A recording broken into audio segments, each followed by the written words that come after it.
जय श्री कृष्ण चैतन्य प्रभु नित्यानंद, जय अद्वैत गदाधर श्रीवासादि गौर भक्तवृंद। हरे कृष्णा कृष्ण कृष्णा हरे हरे, हरे राम राम राम हरे हरे।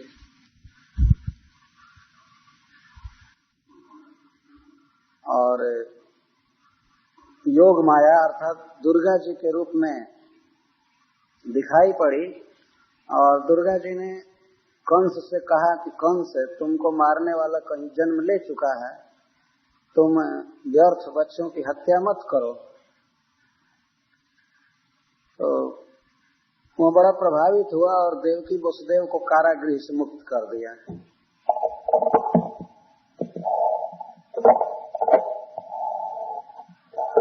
ढीला हो जाता है, नीचे चला।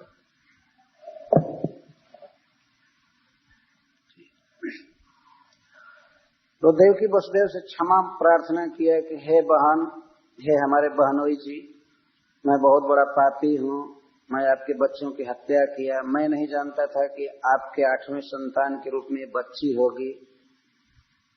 क्या करूं, देवताओं ने मुझसे पाप करा दिया। वे आकाशवाणी में कह दिए कि देवकी का 8वां गर्भ मेरा वध करेगा, और यहाँ तो देवकी का 8वां गर्भ मेरी इष्ट देवी हो गई। और दुर्गा जी का भक्त था कंस।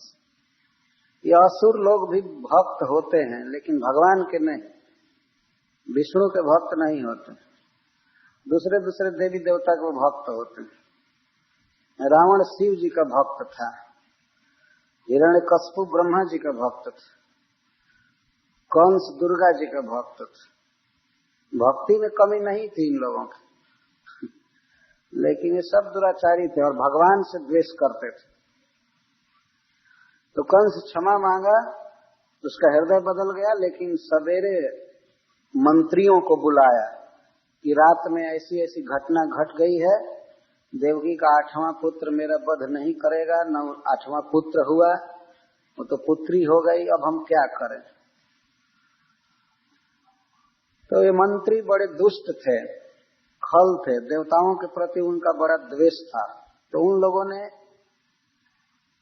कंस को मंत्रणा दिया, कहा कि जब ऐसी बात है तो जितने भी 10 दिन के लड़के हैं, 10 दिन के बच्चे हैं, या 10 दिन से कुछ अधिक के, लगभग 1 महीने के, उन सबको मार दिया जाए। क्योंकि दुर्गा देवी ने कहा है कि तुमको मारने वाला जन्म ले चुका है, तो यही जन्म कितना दिन लिया हुए होगा, तो 10 दिन का होगा या 10 दिन से ज्यादा का होगा। तो एक काम किया जाए कि इस मथुरा जिले के जितने भी लड़के हैं, जितने भी बच्चे हैं 10 दिन या 1 महीना के, उनका वध कर दिया जाए, उसी में से कोई एक होगा। कंस का हृदय बदल चुका था, लेकिन दुष्ट मंत्रियों के साथ बातचीत करने से उसका हृदय बदल गया। फिर वो बच्चों की हत्या की योजना बना लिया। ठीक है, जितने भी बच्चे 10 दिन के हैं या 10 दिन से ज्यादा के हैं, उन सबका वध कर दिया जाए। चिल्ड्रन किलिंग कमीशन बन गया और उसका अध्यक्ष प्रेसिडेंट बनी पूतना। उस पर सारी जिम्मेवारी दी गई। उसने कहा कि मैं कपट से सुंदरी स्त्री का वेश बनाकर जाऊंगी और अपने स्तनों में हलाहल जहर लगाकर जितने भी बच्चे हैं उनको मैं मार दूंगी आसानी से। ये उपाय बनाया गया। तो कंस स्वयं दुष्ट था ही, और पूतना की दुष्टता का तो कहना ही नहीं। जिस दिन भगवान कृष्ण 6 दिन के थे, तो वसुदेव जी नहीं, नंद महाराज गए थे कर देने के लिए कंस को मथुरा। इसका कारण यह था कि जब भगवान कृष्ण जन्म लिए गोकुल में, तो चारों तरफ धन बढ़ गया, समृद्धि बढ़ गई, सबके घरों में रत्न भर गए, खेतों में फसलें भर गई, जो पर्वत थे वे रत्न उगलने लगे, लक्ष्मी जी मूर्तिमान ब्रज में आ गई थी भगवान के आने के साथ। नंद महाराज ने सोचा कि कंस का कोई अनुचर इधर आ जाएगा तो यह ठीक नहीं है। प्राय राज कर्मचारी घूमते रहते हैं वार्षिक कर लेने के लिए। तो नंद महाराज ने सोचा कि यदि कोई इधर कंस का अनुचर आ जाएगा, कर्मचारी आ जाएगा, तो हमारे धन को देखेगा और पता लगाएगा कि नंद को एक तत्काल पुत्र हुआ है, नंद को एक पुत्र हुआ है, तो हो सकता है कि हमारे पुत्र को भी, नंद महाराज सोच रहे हैं कि हमारे पुत्र को भी कंस मरवा सकता है, क्योंकि मैं वसुदेव जी का मित्र हूँ, भाई हूँ। उन्होंने ये सोचा। तो यह विचार करके वे ऐसा किए कि कई वर्षों का टैक्स क्यों नहीं मैं एडवांस जमा कर रहा हूँ मथुरा, इसलिए कोई नहीं आएगा इधर। धन था ही, केवल 1 वर्ष का नहीं, 2-4 वर्ष का जो कर होता है वो मैं आगे चुका दूं, जिससे कंस का कोई आदमी हमारे ब्रज में न आने पाए। यही सोच करके वे पैसा लेकर गए चुकाने के लिए कर। कुछ गोपों के साथ गए थे तो कर चुका दिए। वे मथुरा के बाहर एक बगीचा में ठहरे हुए थे। तो वसुदेव जी उस समय अपने घर पर थे, कंस जेल से मुक्त कर दिया था। वे आए नंद महाराज से मिलने के लिए। तो यहाँ एक प्रश्न होता है कि नंद महाराज से वे क्यों आकर के मिले, अपने घर क्यों नहीं बुलाए। वसुदेव जी बहुत चतुर व्यक्ति थे। उन्होंने सोचा कि यदि नंद महाराज को अपने घर पर बुलाऊंगा तो देवकी एक स्त्री है, वो हो सकता है ये पूछ बैठे कि हम लोग आधी रात के समय जो बेटा पहुंचाए थे वो कैसा है, वो पूछ सकती थी। लेकिन माता का हृदय बड़ा वात्सल्यमय होता है। तो वसुदेव जी नंद महाराज को अपने घर नहीं बुलाए, वे उनसे मिलने के लिए आए और अकेले आए। दोनों भाइयों में भेंट हुई, परस्पर समाचार पूछा गया। तो वसुदेव जी ने यह कह दिया कि आप जल्दी गोकुल जाइए, जल्दी लौट जाइए, क्योंकि गोकुल में उत्पात हो रहे हैं, बहुत बड़ा उत्पात हो रहा है। समझते हैं ज्यादा आवाज कर रहा है ना, ठीक है। अच्छा, हमें ऐसा लग रहा था ज्यादा। तो वसुदेव जी ने कहा कि गोकुल में उत्पात हो रहा है, आप जल्दी लौट जाइए, क्योंकि आप गोकुल के रक्षक हैं, राजा हैं। तो नंद महाराज तत्काल लौट गए। वसुदेव जी को इस बात का पता हो गया था कि कंस बच्चों को मारने की योजना कर लिया है और प्लान कर चुका है। इसलिए उन्होंने नंद बाबा से कहा कि आप जाइए जल्दी। तो यहाँ से एक कथा प्रारंभ होती है कि नंदः पथि बचः सौरे न मृषेते विचिन्तयन् हरिम जगाम शरणम उत्पातागम शंकिता। नंद महाराज पथ में विचार कर रहे थे कि वसुदेव जी की बातें झूठी नहीं होती हैं। नंद पथि बचः सौरे न मृषा इति विचिन्तयन्। सौरे बचः, सूरनंदन वसुदेव जी के वचन मृषा नहीं होते हैं, झूठे नहीं होते हैं। इति विचिन्तयन्, यह विशेष चिंतन करते हुए जा रहे थे रास्ते में। तो जब अनिष्ट की आशंका हुई कि ब्रज में गोकुल में कुछ अनिष्ट हो सकता है, तो हरिम जगाम शरणम, वे भगवान श्री हरि की शरण में गए मन ही मन। हरिम जगाम शरणम उत्पात आगम संकित, उत्पात आगम संकित हरिम शरणम जगाम। तो यही दिव्य नीति है कि जब भी हमारे जीवन में कोई संकट आने की संभावना हो, कोई अनिष्ट होने वाला हो, तो भगवान का स्मरण करना चाहिए। वसुदेव जी मन ही मन भगवान की शरण लिए, हरिम जगाम शरण। ऐसा महाभारत में लिखा गया है कि जब द्रौपदी का वस्त्र हरण होना चालू हुआ तो उसे गुरु वशिष्ठ जी का एक वाक्य स्मरण आ गया।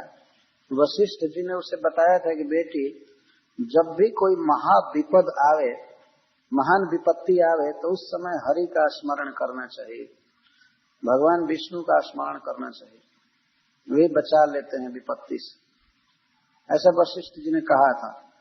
तो द्रौपदी को अकस्मात यह स्मरण आ गया कि इस समय इस विपत्ति से बिना कृष्ण के मुझे कोई नहीं बचा सकता है। तो वह हाथ को ऊपर करके और हे गोविंद, हे द्वारकावासिन कहकर पुकारने लगी। जैसे आप ब्रज की रक्षा किए थे इंद्र के उत्पात से, वैसे ही इन कौरवों के अत्याचार से हमारी लाज बचाइए। तो भगवान आ गए।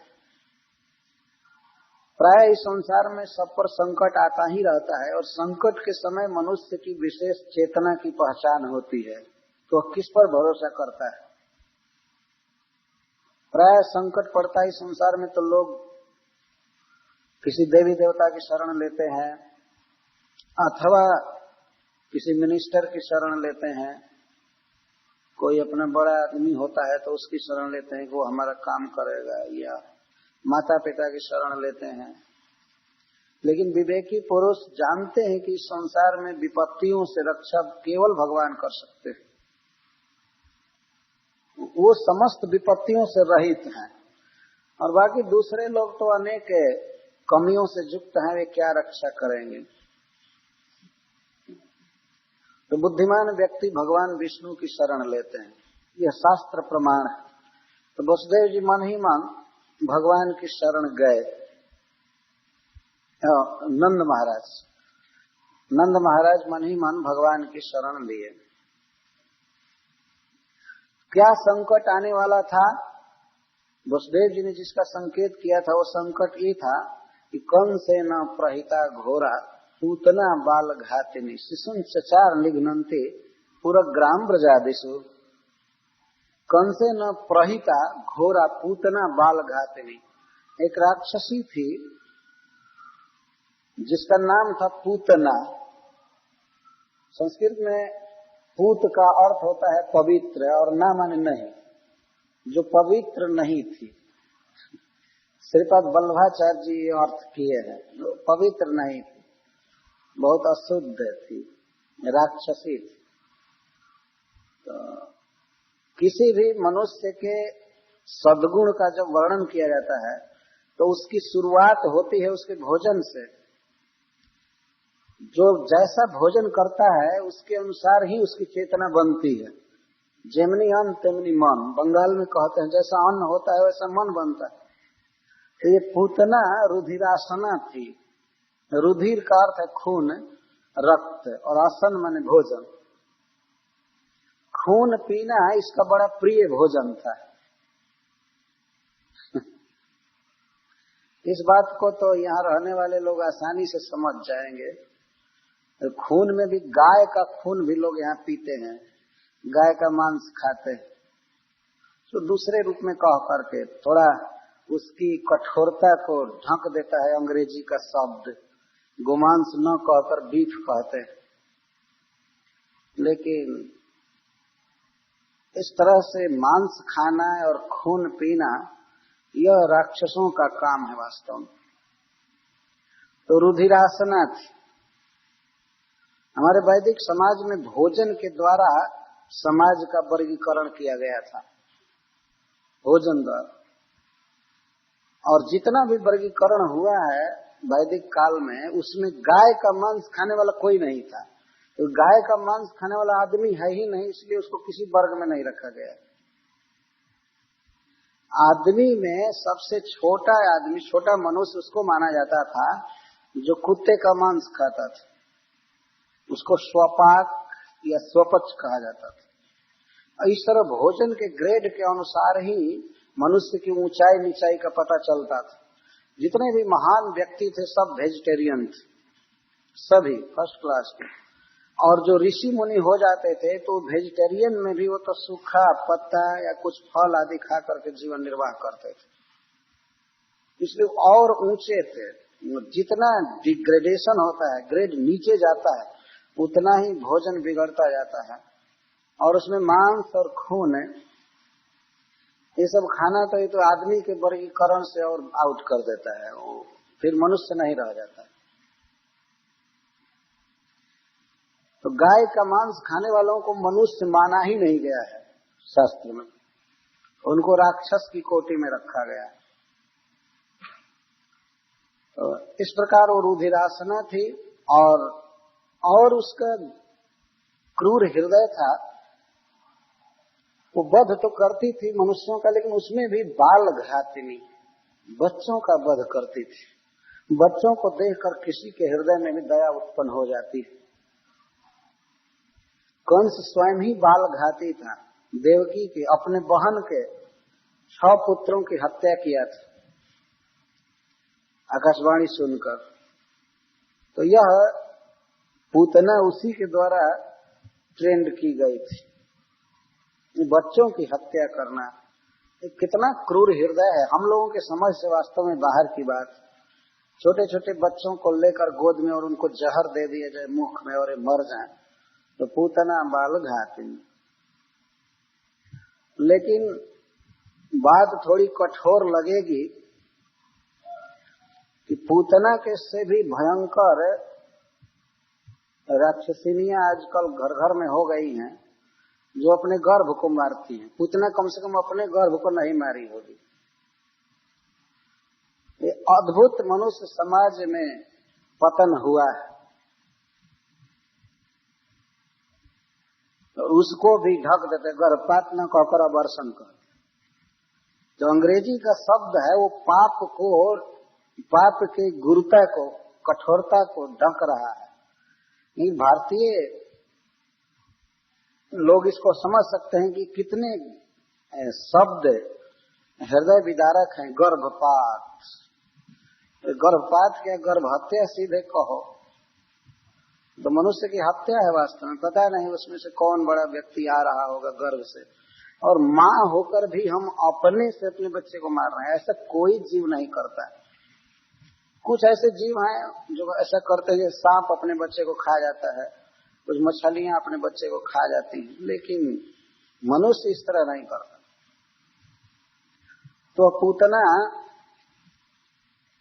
खून पीने में बहुत तेज थी, बच्चों की हत्या करती चलते थे, और शिशु सचार निघ्नन्ति, और खोज खोज करके बच्चों की हत्या किया करती थी। पूरा ग्राम ब्रजादि से, पूरा मतलब नगरों में, गांवों में और ब्रज में। ब्रज का अर्थ होता है अहीरों की बस्तियां, जहां गौएं रहती उनको ब्रज कहते। तो सब जगह वो खोज खोज करके मारा करती थी। इस बात को सुनकर महाराज परीक्षित का शरीर कांप गया कि अरे वो ब्रज में भी पहुंचेगी। जब कंस भेजा है तो सुखदेव गोस्वामी आश्वासन देते हैं महाराज परीक्षित को कि न जत्र श्रवणादीनि रक्षो ज्ञानी स्वकर्मसु कुर्वन्ति सात्वताम भरपूर जात धान्य सतत रहे। महाराज आप चिंता मत कीजिए, इन राक्षसों का या राक्षसियों का वहीं पर प्रभाव चलता है जहां भगवान श्री कृष्ण के यश का श्रवण और कीर्तन आदि नहीं होता। तो जहां श्रवण कीर्तन होता है भगवान का, वहां भी राक्षसों का प्रभाव नहीं होता है। तो फिर जहां वे साक्षात विद्यमान है वहां क्या अनिष्ट हो सकता है। इसलिए आपको चिंता नहीं करनी चाहिए।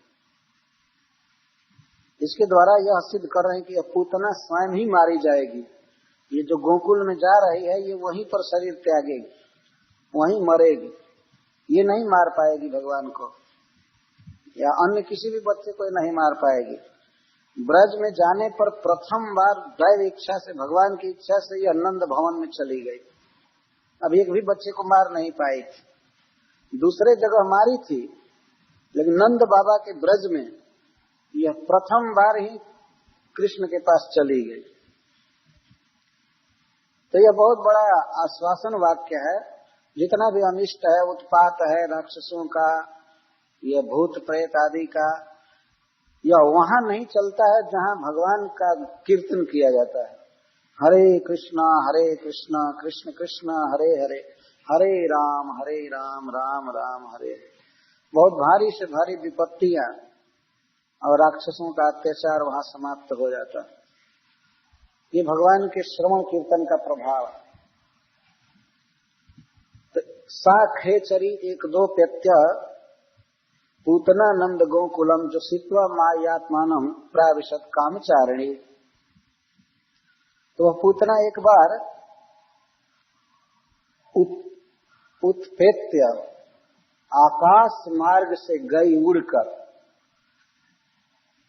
वो आकाश गामिनी भी थी, कहीं भी चल सकती थी, जल में, थल में, आकाश में, कहीं भी चल सकती थी। तो आकाश मार्ग से एक बार गोकुल में पहुंची। किस रूप में? जो सित्वा माया आत्मानम, अपने को एक अतिशय सुंदरी स्त्री के रूप में सजा करके, मानवी के रूप में खूब अपना मेकअप की, सजाई। मेकअप ही नहीं कि वो अपना शरीर भी बदल ली, शरीर को बहुत सुंदर कर ली, सुंदर वस्त्र पहनी। इस पर प्रश्न होता है कि कैसे वो निर्लज्ज होकर के दूसरे के घर में जा रही थी। तो इस पर सुखदेव गोस्वामी कहते हैं कामचारिणी। कामचारिणी का अर्थ होता है अपनी कामना के अनुसार चलने वाली, घूमने वाली। हमारे वैदिक समाज में स्त्री को कभी भी पति के बिना अकेले नहीं घूमना चाहिए। तो जो स्त्री अपनी इच्छा से घुमा करती है उसको स्वेच्छाचारिणी या कामचारिणी कहते। किसी के घर में कहीं भी घूमे फिरे तो वो कामचारिणी। काम का अर्थ होता है इच्छा, कामना, जहां मन किया बस चलो चलो, इसको कामचारिणी कहो। जो कामचारिणी थी, उसके मन में इच्छा थी बच्चों की हत्या करने की, तो हत्या करने के उद्देश्य से चले। तो कामचारिणी शब्द की व्याख्या कर रहे हैं सुखदेव गोस्वामी। कैसी थी? जो सित्वा मायात्मानम, वो अपने को सुंदरी स्त्री के रूप में बनाई, सुंदरी बन गई। तो वर्णन कर रहे हैं तामकेश बंधव व्यतिशक्त मल्लिका बृहन नितंब स्तन कृष्ण मध्यमा सुवाससम कंपित कर्ण भूषण तिशो लसत कुंतल मंडित आनना। पूतना के सुंदर रूप का वर्णन सुखदेव गोस्वामी कर रहे हैं। केश बंध व्यतिशक्त मल्लिका, उसके केश बंध में, जुड़ा में मालती के पुष्प खोसे गए थे, मालती की माला धारण की थी। आज भी भारतवर्ष में, साउथ इंडिया में हम लोग देखते हैं स्त्रियां अपने जुड़ों में, अपने केश बंध में पुष्प धारण करती है। तो पूतना अपने केश बंधन में मालती के पुष्पों की माला धारण की थी। केश बंध व्यतिशक्त मल्लिका बृहन नितंब स्तन कृष्ण मध्यमा, उसके स्तन बड़े बड़े थे और बृहद, और उसके नितंब बड़े बड़े थे, लेकिन उसका मध्यमा, उसका मध्य प्रदेश मतलब कमर उसकी बहुत पतली थी, छीण कटी वाली। ये सुंदरी स्त्री का लक्षण है। और सुवाससम कंपित कर्ण भूषण, सुवाससम, वासह का अर्थ है साड़ी, कपड़ा, बहुत सुंदर कपड़ा पहनी थी, सुंदर वस्त्र पहनी थी, सुंदर साड़ी पहनी थी। और चलती थी तो अपने मुख को इधर उधर करते हुए चलती थी। तो कंपित कर्ण भूषण, उसके कानों के कुंडल हिल रहे थे। और कानों के कुंडल जब हिल रहे थे तो कुंडल का प्रकाश उसके कपोल पर और केश पर पड़ता था, इससे उसका मुख अतिशय सुंदर लग रहा था। मंडित आनना, अलंकृत मुख था। इस तरह से भगवान को दूध पिलाने जा रही, जहर पिलाने जा रही है, फिर भी इसका वर्णन किया जा रहा है। पूतना को सुखदेव गोस्वामी की आंख से देख लेना चाहिए। बल्गु स्मितापांग विसर्ग दीक्षित मनोहरंतिम वनिता ब्रजौकसा। बल्गु का अर्थ है बहुत मधुर, मधुर मुस्का रही थी। हृदय में हलाहल जहर है, हृदय बहुत कठोर है, बच्चों को मारने जा रही है, लेकिन फिर भी ऊपर से खूब मुस्कुरा रही। स्त्रियों में बहुत कपट होता है, कभी भी कुछ भी बन सकती है। सभी स्त्रियों के लिए नहीं कह रहा हूँ, दुखी होने की बात नहीं है, लेकिन जो स्त्रियां कपटिनी होती हैं वो पुरुषों से कई गुना कपट में तेज होती है। देखिए इसका वल्गु स्मित, वल्गु मतलब मधुर, मनोहर, स्मित मतलब मुस्कान, बल्गु स्मित स्मित अपांग विसर्ग वीक्षित है, और वो तिरछी चितवन से देखती थी हंस करके किसी भी ब्रजवासी पर, तो कोई भी व्यक्ति के मन को खींच लेती थी। वो सोचते थे ओहो कितनी दयालु है और कितना सुंदर है, कहाँ से देवी है कि क्या है, कहाँ से आई है, ये तो मनुष्य लोक की है नहीं, मनुष्य लोक में कोई इतना सुंदर नहीं है। यहाँ तक सुखदेव गोस्वामी कहते हैं कि गोपियां तो मान ली, अमन सताम भोज करण रूपिणी गोप्य श्रियम दृष्टमिवागताम पति। जब गोपियों ने देखा, जसोदा की सखियों ने देखा इसको, तो उन लोगों ने तो अमंसत ऐसा मान लिया कि ये साक्षात लक्ष्मी जी हैं जो अपने पति को खोजती हुई यहाँ आई हैं। क्योंकि अम्भोज करेण, अम्भोज कमल को कहते हैं, लोटस फ्लावर। अम्भ का अर्थ होता है जल, और ज माने जन्म। अम्भोज जल से जिसका जन्म होता है कमल कहते हैं। अम्भोज करा, उसके हाथ में कमल का पुष्प था, उसको घुमा रहे थे कमल का पुष्प। तो लक्ष्मी जी हाथ में कमल लेकर के चलती हैं। लक्ष्मी जी को पद्म हस्ता कहते हैं, ये कमल करा। तो गोपियों के मन में ये ऐसा भ्रम हो गया कि ये साक्षात लक्ष्मी जी हैं जो घूम रही है। तो पहले से ही ब्रज में धन बढ़ गया था, इसलिए गोपियों का अनुमान हुआ कि लक्ष्मी जी घूम रही। तो जब लक्ष्मी जी घर में आई हैं तो उनको कौन रोके? कोई रोका नहीं कि हमारे घर में मत आओ, हमारे बच्चे को मत छुओ, कोई नहीं रोक पाया। बल्कि सौभाग्य मान रही थी कि लक्ष्मी जी आज हमारे घर में आई हैं, इनकी कृपा दृष्टि होगी। तो इस तरह से वो प्रवेश कर रहे थे। एक प्रश्न का उत्तर है इसमें वास्तव में। एक प्रश्न है कि ब्रजवासियों ने या गोपियों ने उसके कपट को क्यों नहीं पहचाना? तो सुखदेव गोस्वामी कहते हैं कपट पहचानने की बात कहाँ है, उल्टे वे लोग अपना सौभाग्य मान रहे थे कि श्री जी आ गई, हाथ में कमल लेकर श्री जी आ गई। पति द्रष्टुम, अपने पति का दर्शन करने के लिए।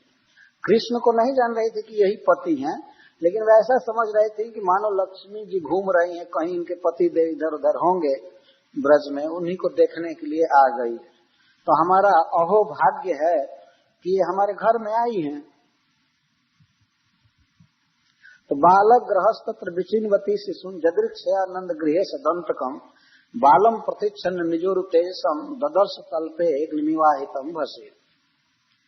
तो अकस्मात जदृक्षया वो नंद महाराज के भवन में प्रवेश कर गई।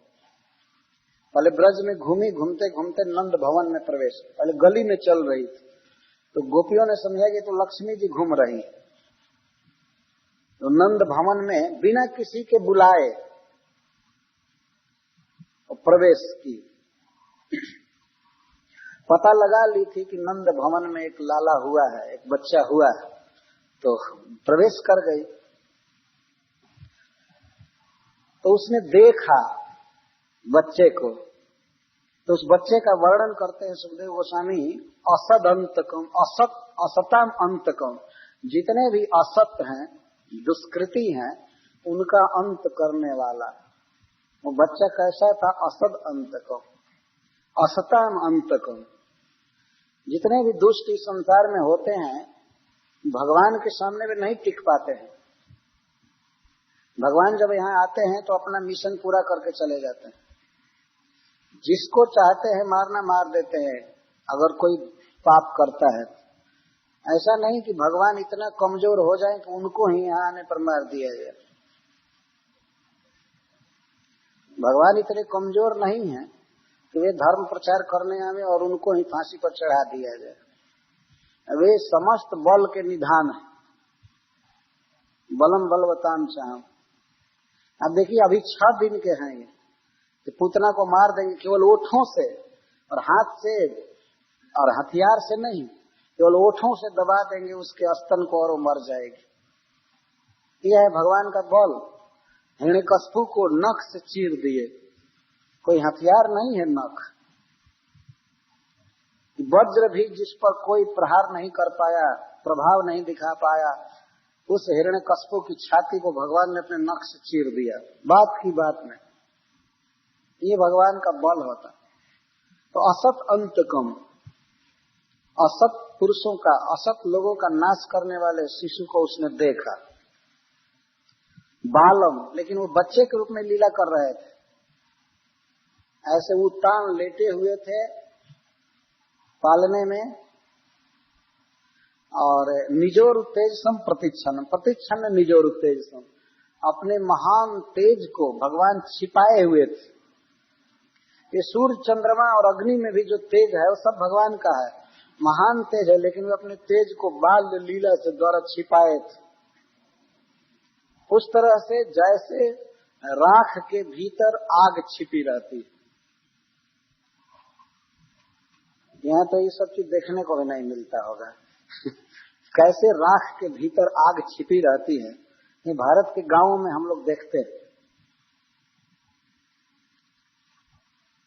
बहुत प्रचंड अग्नि होती है, लेकिन बाहर राख छा जाती है, भीतर लाल लाल आग रहती है। यदि अब राख हटाइए, भस्म हटाइए तो आग दिखाई पड़ती। तो बाल लीला के आवरण में अपने अपार तेज को भगवान छिपाए थे। तो पूतना नहीं समझ रही थी और उसने एक साधारण बच्चा समझा। तो विबुद्धताम बालक मारिकाग्रहम चरा चरात्मा से निमीलित क्षण। तो भगवान जान गए कि पूतना आ रही है, क्योंकि चराचरात्मा, भगवान चर और अचर सबके आत्मा है। आत्मा का अर्थ होता है अंतर्जामी, जो समस्त प्राणियों के हृदय में विराजते हैं और सब कुछ जानते हैं, उनको परमात्मा कहते हैं। हम लोग अपने देह के समाचार को जानते हैं, हमारे देह में क्या होता है हम इसको जानते हैं, लेकिन दूसरे जगह पर दूसरे के देह में क्या हो रहा है हम नहीं जानते। ये हमारे देह में कोई सुई चुभावे या कुछ कोमल चीज दे तो हम जानेंगे, लेकिन भगवान ऐसे हैं कि समस्त शरीरों में जो कुछ होता है वे सब जानते हैं। समस्त शरीरों में और अनादि काल में जो कुछ हुआ, अनंत काल तक जो कुछ होगा, जो भी हो रहा है, एक एक प्राणी के हृदय में क्या इच्छा उठ रही है, क्या उसको जरूरत है, सब कुछ भगवान जानते हैं। हम लोग नहीं जानते, हम तो अपने बारे में भी नहीं जानते। किसी से पूछा जाए कि आप 6 अगस्त को ये 7:30 बजे कहाँ थे, तो दिमाग लगाना पड़ेगा, देखना पड़ेगा, डायरी उलटना पड़ेगा कहाँ मैं था। और यह पूछ दिया जाए कि इस सेकेंड पर, इस मिनट पर आप क्या सोच रहे थे, ये तो इसमें तो मर ही जाएंगे, ये तो पता नहीं लगेगा, है कि नहीं।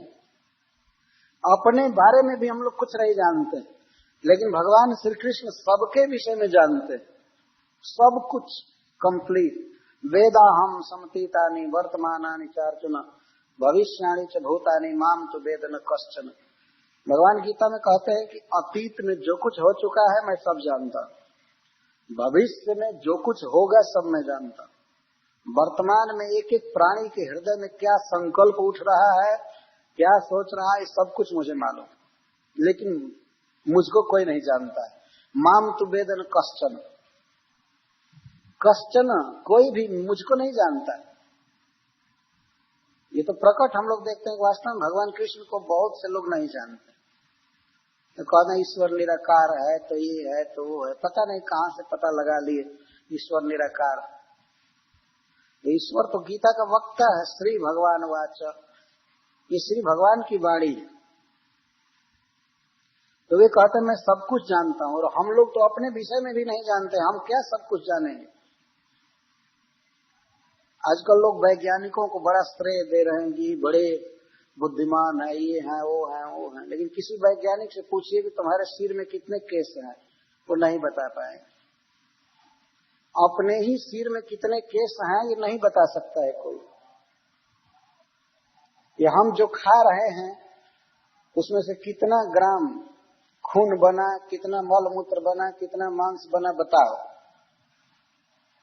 अपने शरीर का ही पता नहीं, लेकिन भगवान श्री कृष्ण चराचरात्मा, चराणाम अचराणाम च आत्मा अंतर्यामी, भगवान इस विश्व को भीतर से कंट्रोल कर रहे हैं, इसीलिए उनको अंतर्यामी कहते हैं। गर्भोदकशाही, कारणोदकशाही, गर्भोदकशाही, क्षीरोदकशाही, भीतर से विश्व को कंट्रोल कर रहे हैं, सबके हृदय में रहकर, समुद्र इस ब्रह्मांड के भीतर रहकर, प्रकृति के भीतर रहकर।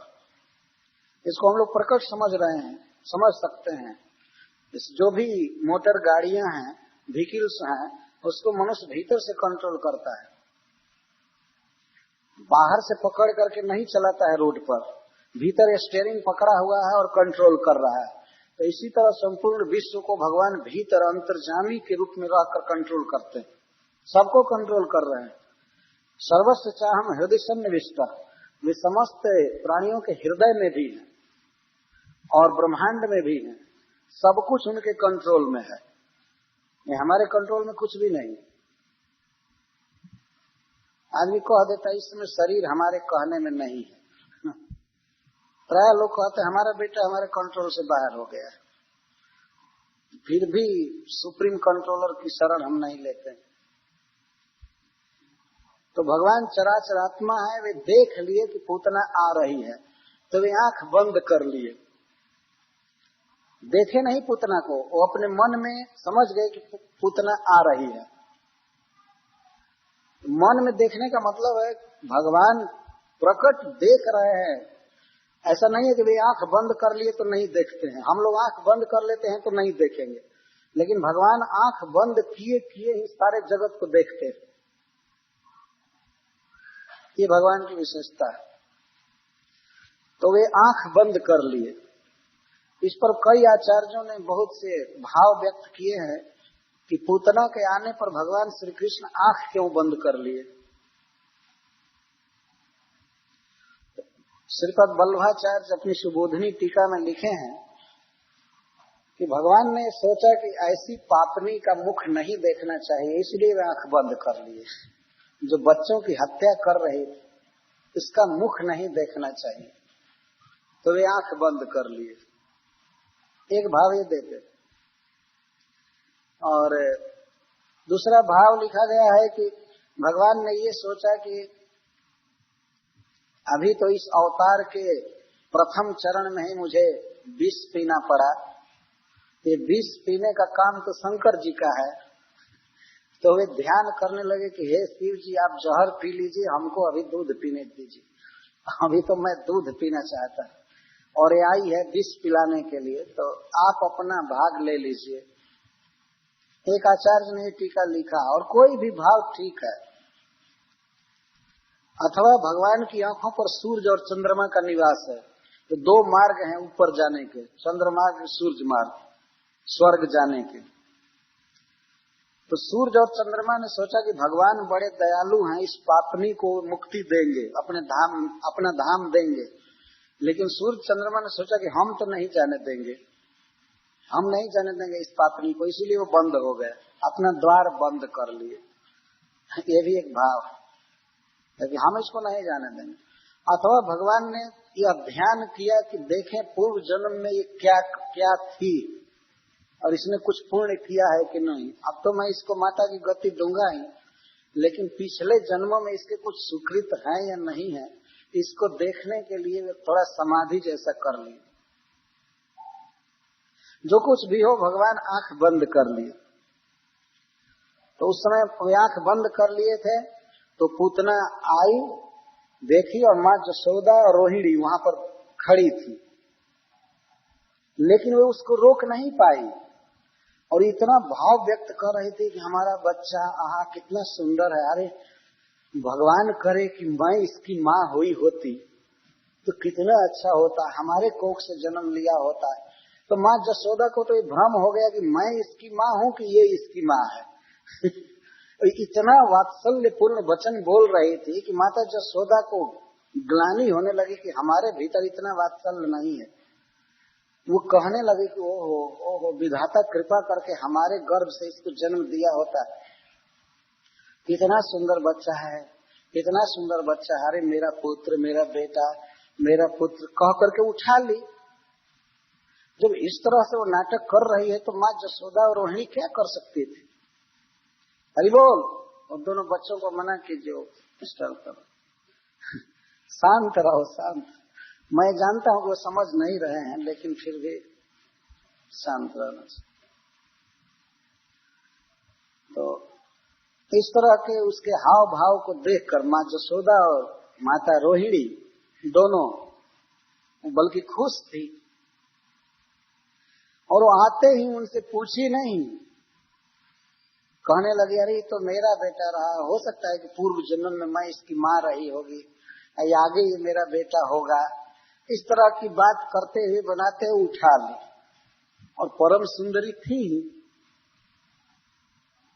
तो इस तरह से प्राय होता नहीं कि कोई भी स्त्री किसी बच्चे को उठावे और दूध पिलाने लगे। तो उठाई और दूध पिलाने लगी। प्राय नियम है कि जिस स्त्री को बच्चा होता है उसी के स्तनों में दूध होता है, और उसके स्तन में दूध था नहीं, केवल जहर स्मीयर की थी, लगाई थी। और ऐसा जहर कि होठों का स्पर्श होते ही बच्चा मरता है। कितना भयानक जहर था। इसलिए इसमें दुर्जर और उल्बण शब्द का प्रयोग किया गया है। दुर्जर का अर्थ होता है जिसका प्रभाव कभी फीका नहीं होता है, और उल्बण का अर्थ है भयानक, स्पर्श मात्र से मार देने वाला। इसको हलाहल जहर का। इस जहर को भगवान शिव पिए थे। लेकिन भगवान शिव तो महादेव हैं, देवताओं में सबसे श्रेष्ठ हैं। उन्होंने उस जहर को कंठ में पचा लिया, भीतर नहीं जाने दिए और बाहर भी नहीं जाने दिए। पूरे समुद्र व्यापी हलाहल विष को एक तो वो अपने हाथ पर ले लिए, यह भी उनकी भगवत्ता का परिचय है। इस पूरे समुद्र में फैले हुए उस जहर के स्टॉव को अपनी हथेली पर ले लिए और उसको पिए तो कंठ में धारण कर लिए। हम लोग एक बूंद पानी भी कंठ में नहीं रख सकते हैं, या तो उसको बाहर करना पड़ेगा या भीतर करना पड़ेगा। लेकिन ये है भगवान शिव का प्रभाव कि महादेव कंठ को पचा लिए, जहर को पचा लिए कंठ में। लेकिन वो जहर इतना प्रभावशाली था कि उनके गोरे शरीर को काला कर दिया यहाँ पर कंठ, इसलिए उनको नीलकंठ कहते हैं। समग्र शरीर भगवान शिव का चंद्रमा के समान उजला है, लेकिन कंठ नीला है, काला हो गया। इस पर एक शिक्षा दी जाती है कि नीतिकार ने कहा है कि जैसे भगवान शिव विष को बाहर नहीं उगले और भीतर भी नहीं ले गए, वैसे ही दूसरे का दोष जब हम सुने, दूसरे की निंदा सुने, तो उसे न तो मन में स्मरण करना चाहिए, न वाणी से प्रचार करना चाहिए, बोलना नहीं चाहिए। जो सुना तो यहीं पचा लेना चाहिए। ये बहुत सुंदर शिक्षा है। बहुत से दुर्गुण दोष हमको सुनाई पड़ेंगे बड़े बड़े लोगों में भी, लेकिन मनुष्य का यह धर्म होता है कि वह उसका प्रचार न करे। सुन लिया वहीं पर जरा दे, जरयती। तो भगवान शिव उस जहर को पिए थे, तो पूतना उसी जहर को लगा कर आई थी, हलाहल जहर ले करके, और अपने गोदी में और स्तनों को निकाल कर मुख में डाल ही दी। और भगवान श्री कृष्ण अभी आंखें बंद किए थे, तो जब वो स्तन को पकड़वा रही थी, दे रही थी बच्चे के मुख में, तो बच्चा भी हाथ से पकड़ लिया। बच्चों का प्राय स्वभाव होता है अपनी माँ के स्तन को पकड़ करके पीते, तो बच्चा पकड़ लिया, लेकिन पकड़ा तो बहुत भारी जौक की तरह पकड़ लिया। अब अपने बल का आविष्कार करके खूब गाढ़म कराभ्याम भगवान प्रपीड्यत प्राणी समम रोष समन्वितो पिबत। तो भगवान कृष्ण में रोष आ गया, क्रोध का आविष्कार की, रोष आ गया, क्योंकि भगवान शिव का ध्यान किए थे कि आप आइए अपना हिस्सा लीजिए। तो भगवान शिव मूर्तिमान क्रोध है, तो वो भी आ गए थे जहर पीने के लिए। रोष का अर्थ यहाँ ये है, तो रोष के साथ पीने लगे। गाढ़म कराभ्याम, और हाथों से दबा करके इतना जोर से दबाए कि दबाने से ही उसके स्तन फटने लगे, और इसके बाद ओठ लगाए, ओठों से दबाए तो प्राणों के साथ ही स्तन पीने लगे। जहर तो पी ही रहे थे, लेकिन भगवान ने मानो ये भाव व्यक्त किया कि केवल जहर पीने से मेरी तुष्टि नहीं होगी, तुम्हारा प्राण पहले पीऊंगा। और खींचने लगे जोर से, इतना जोर से होठ से दबा रहे थे। किसी भी यंत्र में उतनी ताकत नहीं है दबाने की जितना वो दबा रहे थे कड़ा। आजकल भारी भारी किरान कहते हैं, मशीन बनी होती, क्रेन, सारी दुनिया का क्रेन एक में मिला दिया जाए, सबकी शक्ति और वेग जितना दबाएंगे उससे कोटि कोटि गुना अधिक हाथों से भगवान उसको दबा रहे थे और ओठों से दबा रहे थे, और इस तरह उसके प्राणों को पीना चालू किए। जब ही पीना चालू किए तो सा मुंच मुंचालमिति प्रभाषणी निष्पिड्यमान अखिल जीव मरमरी, और उसके शरीर का एक एक अंग टूटने लगा, वो छटपटाने लगी, हाथ पीटने लगी, पैर पीटने लगी, केस बिखर गए, आए रे बाप, छोड़ रे छोड़ रे छोड़ रे।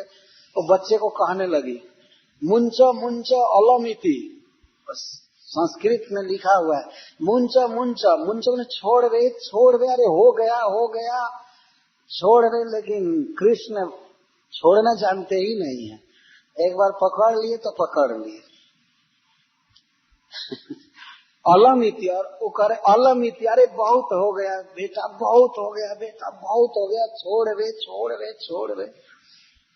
तो आई है पकड़वाने के लिए, तो अब क्यों छोड़े, पूरा ग्रहण कर ली। इति प्रभाषिणी, बार बार बोल रही थी जोर से, प्रभाषिणी प्रकर्षण भाषिणी, बार बार बोल रही थी और जोर से। विवृत नेत्रे चरणों भुजौ मुँह, उसकी आंखें बिल्कुल खुल गई, बाहर आ गई, भुजा और चरण बार बार छिपती और रुरोध, अंत में जोर से रोने लगे। आय रे बाप, मैं जानी होती कि ये बच्चा इतना भयानक है तो मैं मथुरा से नहीं आई होती। हाय रे दैव, हाय रे दैव, हाय रे कंस, अरे पापी कंस। वो कंस को भी गाली देने लगी।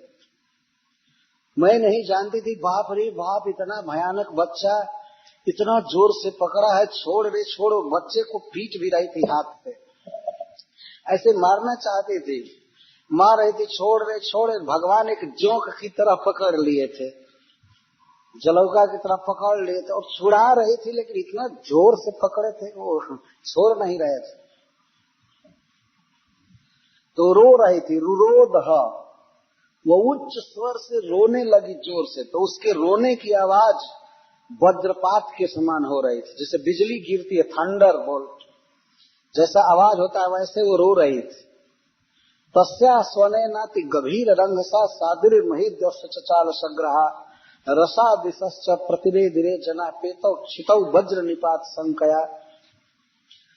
वो जब बोल रही थी छोड़ दे छोड़ और रो रही थी, तो उसके गंभीर स्वर से, गंभीर नाद से पर्वतों के साथ ही अब पृथ्वी हिल गई, हिलने लगी। वॉइस में भी बहुत शक्ति होती है, आवाज में, वॉइस एक्टिवेटर। आजकल देखें मशीन जो आवाज से काम करने लगती है, टेप रिकॉर्डर है, ये है, वो बोलेंगे तो काम करेगा। आवाज में इतनी शक्ति है, हमारे आवाज में, हमारे स्वर में इतनी शक्ति है कि हम टेप रिकॉर्डर चालू कर सकते हैं। लेकिन पूतना के स्वर में इतनी शक्ति थी कि पृथ्वी हिलने लगी। साद्री, अद्री के साथ, पर्वतों के साथ पृथ्वी हिलने लगी और आकाश भी ग्रहों के साथ हिल गया, पूरा स्वर्ग उसके ध्वनि से। तो केश को, हाथ पैर आदि को बिखेर करके वह गिरी।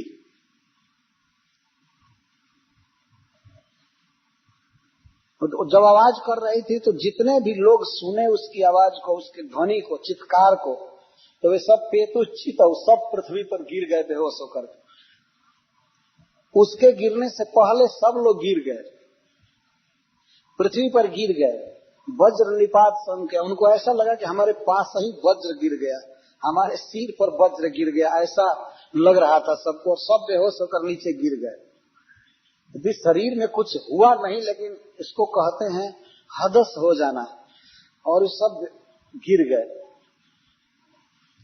निशाचरित्रम व्यतीतस्तना बेसुर व्यादाय के चरणों भुजावती प्रसार्य गोष्ठे निजरूपमास्थिता वज्राहतो वृत्रैवा पतन नृप। सुखदेव गोस्वामी उदाहरण दे रहे हैं कि जैसे इंद्र के वज्र से वृत्रासुर गिरे थे, विशाल पर्वत के समान थे वृत्रासुर, तो वे वज्र के मारने से जैसे गिरे थे, उसी तरह से पूतना गिरी। यहाँ वज्र के स्थान पर भगवान श्री कृष्ण है और वृत्रासुर के स्थान पर पूतना है। भगवान इंद्र ने वृत्रासुर को मारा था। वृत्रासुर का शरीर बहुत बड़ा था। इस विश्व में जितने भी बड़े शरीर वाले हुए हैं, उनमें सबसे बड़ा वृत्रासुर था।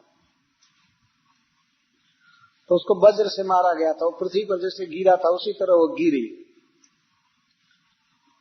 और वो प्राणों को पीने से, स्तनों के दबाने से मर गई। हाथ, पैर और केस बिखेर करके और गिर गए। उसके केसों की लंबाई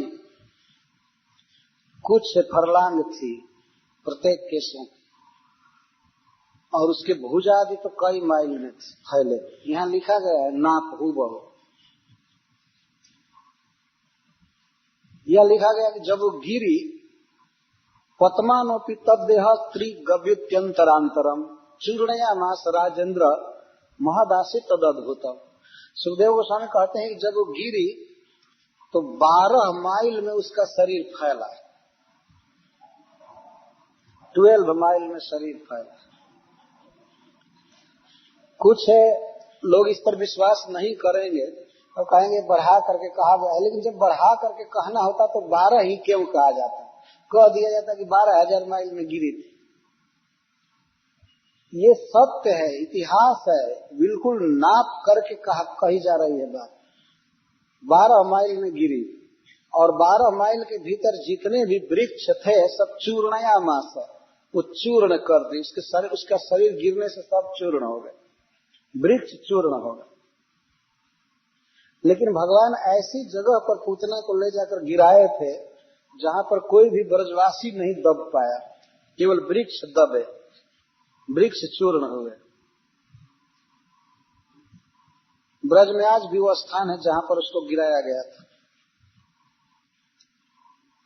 तो यहाँ पूतना के देह का वर्णन करते हैं सुखदेव गोस्वामी। ईशा मात्रोग्र दृष्टास्यम, जब मुख खुला था पूतना का तो उसके दांत कितने बड़े बड़े थे, हल के बराबर थे। हल देखें, हलधर। भागवत समझने के लिए गांव में कुछ दिन रहना जरूरी होगा। हल जो बैल खींचते हैं, हल में कई पार्ट होते हैं और इसमें एक लंबी लकड़ी होती है। तो वो जिस तरह से लंबा और टेढ़ा होता, उस तरह से भयानक उसके दांत थे, हल के समान। और ऐसे भयानक दांतों से उसका मुख और भयंकर लग रहा था। और गिरी कंदर नासिकम, उसके नाक के छेद कैसे थे जैसे पर्वत की गुफा। गिरी कंदर, तो सब शरीर के अनुरूप था। वह गिरने से पहले अपने स्वरूप में हो गई, तो उसके स्वरूप का वर्णन किया गया है। सुखदेव गोस्वामी कहते हैं निज रूप मां स्थिता, वो अपने रूप में हो गई थी। पूतना ने सोचा कि अब तो मर ही रही हूं, तो अब कपट करके क्या करूंगी। मरने से पहले तो कम से कम कपट छोड़ देना चाहिए। किसी भी मनुष्य को सीखना चाहिए। तो जीवन भर तो पाप किए, दुराचार किए, लेकिन मरने से पहले कुछ वर्ष तो नॉर्मल कंडीशन में आ जाए, तो अब तो भगवान का भजन कर ले। इसको निज रूपम कहते, अपने रूप में आ जाए, कुछ भजन करें। हरे कृष्णा कृष्ण कृष्ण हरे हरे, हरे राम राम राम। तो अपना रूप पूतना का ये था कि हल के समान उसके बड़े बड़े दांत थे, पर्वत के कंदर के समान, गुफा के समान उसकी नाकें थी। गंड शैल स्थनम, शैलस्तनम रौद्रम, और उसके स्तन कैसे थे? भारी भारी पर्वत शिखर के समान, पत्थर, भारी भारी पत्थर की चट्टान के समान उसके स्तन थे, और विशाल ताल वृक्ष से भी बड़े बड़े लंबे लंबे उसके केस थे। अंधकूप गंभीराक्षम, और उसकी आंखें ऐसी थी जैसे अंधकार से भरा हुआ कुआं हो, अंधकार से भरा हुआ कुआं, अंधकूप कहते हैं उसको। पुलिना रोह भीषणम, और उसकी जांघें जो फैली थी, जांघ, थाइस, इस ऐसा लग रहा था जैसे नदी का तट हो, पुलिन, इतनी बड़ी बड़ी उसकी जांघें थी। बद्ध सेतुर्भुजो अंघ्रि, और उसके भुजा जो फैली थी, बाह और चरण फैले थे, तो लगता था कि ये बांध बनाया गया है। बांध, बांध को इंग्लिश में क्या कहते हैं? डैम, डैम बना दिया गया, इतनी बड़ी बड़ी बाहें थी। शून्य तो ये हृदोदरम, और उसका धंसा हुआ पेट, वो भी शरीर के अनुसार था, तो लगता था शून्य तो ये हृदोदरम, ऐसा बड़ा सरोवर है जिसमें पानी नहीं, शून्य तो बिना पानी के खाली सरोवर जैसा उसका पेट था। उसके ध्वनि को सुनकर सब लोग त्रस्त हो गए। पहले तो उसके आवाज को सुन करके सब लोग बेहोश गिरे थे, जब वो रो रही थी, बोल रही थी छोड़ दे छोड़, तो उस समय सब लोग आवाज सुनकर बेहोश गिर गए थे। लेकिन जब बेहोशी टूटी, जब मर गई, तो धीरे धीरे लोग उठे तो देखे विशाल शरीर उसका पड़ा हुआ था। पहले तो सुंदरी स्त्री के रूप में आई थी, इसलिए सब लोग नहीं देखे थे, लेकिन जब उसका निज रूप, अपना रूप प्रकट हुआ, तो विशाल पर्वत के समान पड़ी हुई थी। उसको देख करके तो और त्रस्त हो गए, ध्वनि सुन करके त्रस्त थे, पहले बेहोश थे, अब रूप को देख करके और त्रस्त हो गए। तो यहाँ जब ही वो लेकर के बच्चे को बाहर चली थी, वो नहीं चली थी, बच्चा ही उस पर लटक करके जा रहा था, उसके स्तनों को पकड़ करके पीते हुए गया था, तो लेकर के चली, तो गोपियां तो छटपटा रही थी।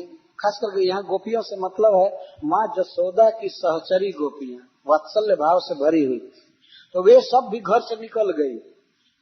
पुत्र का इतना मोह होता है, इतना स्नेह होता है कि घर से निकल गई, कहाँ जा रही है, कहाँ जा रही है, ये कौन है, क्या हो गया। और जब वो उसका शरीर प्रकट हुआ, तो देखी कि बच्चा उसके वक्षस्थल पर खेल रहा, उस पर पड़ा हुआ, विशाल पर्वत के समान पड़ गई थी, और बच्चा उस पर पड़ा हुआ था। और अकुतो भयम, रो नहीं रहा था। बच्चों का प्राय स्वभाव होता है कि अनजान आदमी के पास जाने पर वो रोने लगते हैं। वे अपने माँ के गोद में रहना चाहते हैं, माँ के अंक में रहते हैं, पिता के यहाँ रहते हैं, दूसरे के यहाँ जाना नहीं चाहते, प्राय परिचित लोगों के पास जाते हैं। लेकिन कृष्ण ऐसे बच्चे हैं कि वो पूतना के छाती पर खेल रहे, तो मर गई थी, एक लाश के ऊपर वे खेल रहे तो कोई भय नहीं, सयाना आदमी भी लाश के ऊपर नहीं खेल सकता है, वो छूने में डर लगेगा। तो उस विकराल मुख वाली पूतना के शरीर पर कृष्ण खेल रहे थे निर्भय, कोई भय नहीं।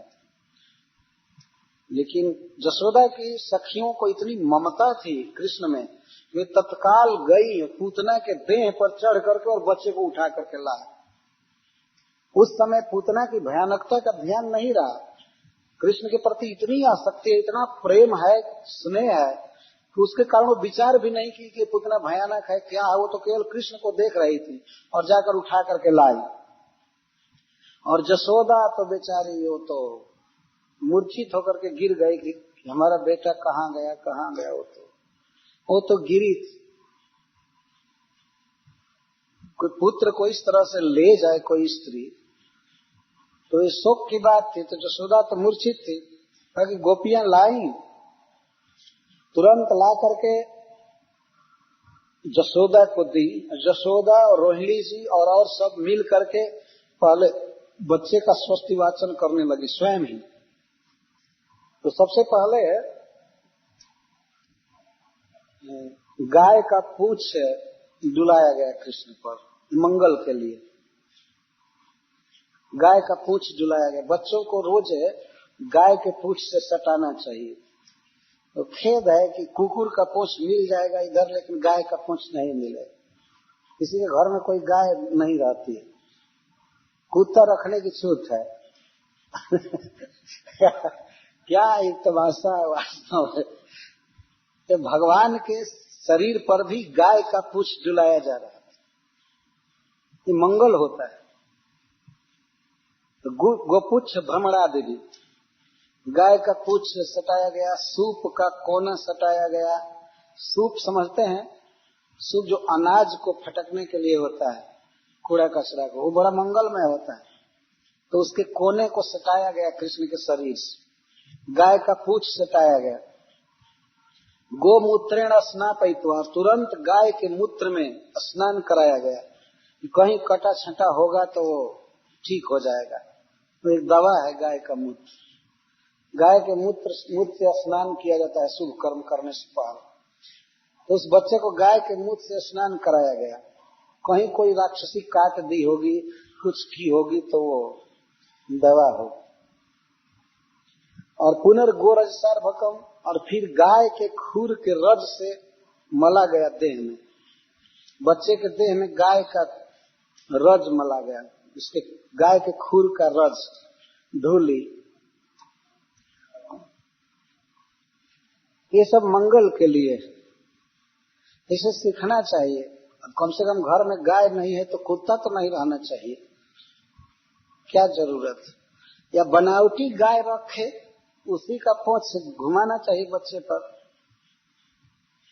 जैसे बनावटी कुत्ता बिल्ली रखते हैं घर में, तो ऐसे गाय रखना चाहिए और उसी का पूंछ सवेरे सवेरे रखना चाहिए, घुमाना चाहिए। तो गाय का गोबर, गाय का रज, गोखुर रज और गाय का मूत्र और गाय का पूंछ, ये सब मंगलमय है। तो इस तरह से तत्काल ये उपाय किया गया। इसके बाद अब विशेष रूप से कृष्ण के अंगों की रक्षा के लिए मंत्र पढ़ पढ़ करके गोपियां और रक्षा कर रही है, मंत्र पढ़ रही है। अव्याद जंघ्रीम मणिमांस तवजान वथोरु जज्ञोच्युतः कटितम जठरम हयास्य। अव्याद अज, भगवान अजन्मा अज तुम्हारे दोनों चरणों की रक्षा करें। तो बच्चे के चरण पर हाथ रख रख कर अब कवच पढ़ रही है, अंग न्यास कर रही है रक्षा के लिए। तो तुम्हारे दोनों चरणों की भगवान अज रक्षा करे, और भगवान मणिमान तुम्हारे दोनों घुटनों की रक्षा करें। भगवान यज्ञ, हाँ, दोनों उरु की रक्षा करें, जांघ की रक्षा करें। भगवान अच्युत कटी तट की रक्षा करें। भगवान हयग्रीव तुम्हारे जठर की, पेट की रक्षा करें। जहां जहां वो बोल रही हैं तो हाथ रख रख कर कह रही हैं कि भगवान हयग्रीव तुम्हारे पेट की रक्षा करें। हृत केशव, केशव तुम्हारे हृदय की रक्षा करें। उरह ईश, भगवान ईश तुम्हारे छाती की रक्षा करें। ईनस्तु कंठम, भगवान ईन, ये भगवान विष्णु के सब नाम है, तुम्हारे कंठ की रक्षा करें। विष्णुर्भुजम, भगवान विष्णु तुम्हारे दोनों भुजाओं की रक्षा करें।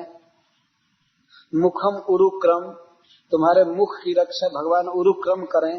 और भगवान ईश्वर तुम्हारे सिर की रक्षा करें, ईश्वर कम। चक्री अग्रतः, ये तो शरीर की रक्षा करके अब दिशाओं में कौन कौन रक्षा करें ये बता रहे हैं। चक्री अग्रतः सहगदः हरिरस्तु पश्चात, चक्र धारण करने वाले, सुदर्शन चक्र धारण करने वाले भगवान तुम्हारी आगे रक्षा करें। सहगद हरिरस्तु पश्चात, हाथ में गदा लेकर भगवान हरि तुम्हारे पीछे रक्षा करें। त्वत्पार्श्वे धनुर्धि मधुआ जनश्च, और मधु दैत्य का वध करने वाले भगवान अर्जुन तुम्हारे उर की रक्षा करें, दोनों बगल में रक्षा करें।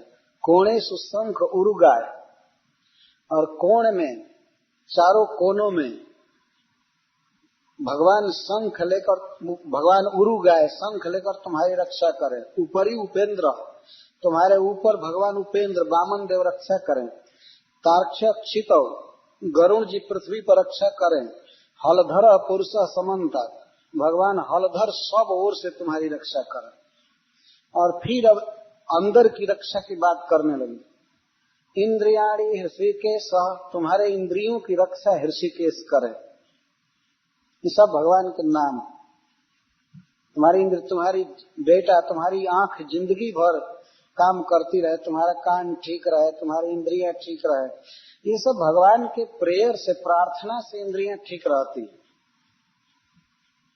हम लोग ये जानते हैं कि हम लोगों की इंद्रियों को केवल डॉक्टर ठीक रखेंगे, केवल क्लिनिक अटेंड करो बस सब ठीक रहेगा। भगवान की प्रार्थना में उससे ज्यादा शक्ति है। रोज भगवान से मांगना चाहिए, सूर्य भगवान से, भगवान विष्णु से, कि हमारे इंद्रियों को ठीक रखिए, हम आपको प्रणाम कर रहे हैं।